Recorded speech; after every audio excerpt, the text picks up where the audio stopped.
Welcome back to New Day Northwest. Spring, summer, it's full of gift-giving opportunities, meaning lots of holidays, teachers to gift, hostess gifts. So here's an idea. What about a plant that's easy to care for, can be outside in the summer, and then come in as a houseplant when it's cold?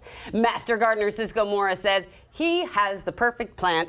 And you and I are struggling with this plant today because it's like, ooh, I got to stand over here, you got to stand over there. Plant. It's a beautiful plant, though. What's it called? This is a tea plant. They're from Hawaii. Ooh. And this one's called hot pepper. It is a little hot tamale. Yeah, and you know, if you got a mom that loves house plants and outdoor plants, you can't beat this because you can do both. So what is so perfect about this? Is it just because it can go inside and outside? Is it easy to care for? It's not finicky? Easy to care for, not finicky. A little harder in the winter than the summer. It has to have enough light.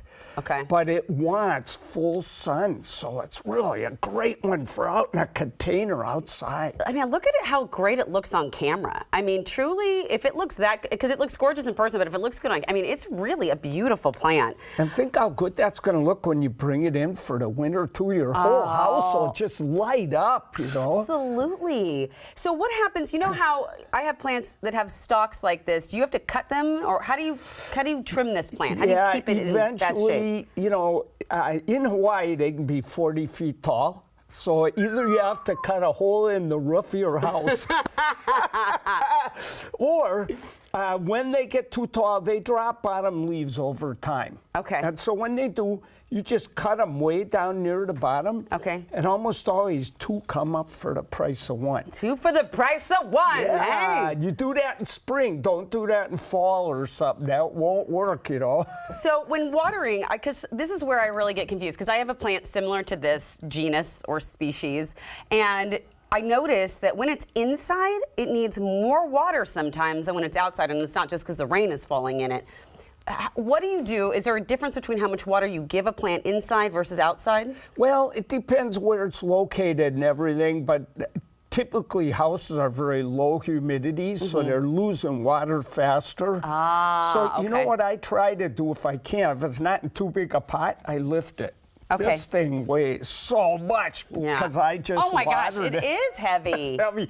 But when it runs out of water, it'll be light as can be, and then it's time to water. That's a great tip. Honestly, that is, okay, so I could tell, okay, if it's heavy, it needs water. If it's lighter, it needs, oh, if it's heavy, it doesn't need water. I've got it. I'm not going to kill it, Cisco, I promise. So when you bring it indoors, is there anything else you need to know?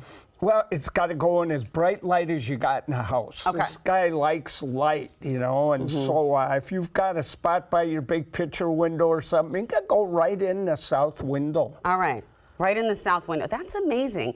When you look at plants that you gift to people overall, what is your general rule? Something that's not finicky? Like everyone gives you an orchid, and I always feel bad when they give me an orchid because I'm like, well, this is going to be dead.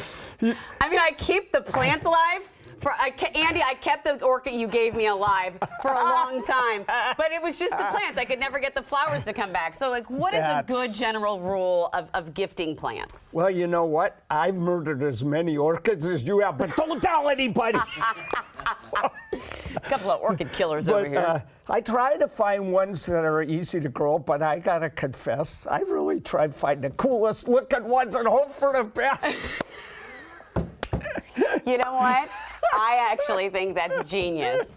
Coolest looking plants and hope for the best. Yeah, and you know, one other thing, in the winter you don't want to fertilize almost any house plant. The orchids are the only ones that you fertilize in winter practically. Oh, okay. Most of these plants go kind of dormant in the winter. They're just resting. And so if you were to fertilize them, that would not be good? That would make them unhappy? No, you know, because they wouldn't be able to use the fertilizer up. They maybe build up too much fertilizer, and that could be a really bad thing. It could kill them.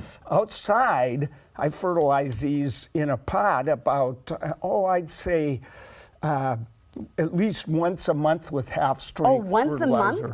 How often should we be fertilizing our plants? Because I've had like this thing of fertilizer for like 3 years now, and I think I should probably be out of it by now. You probably should.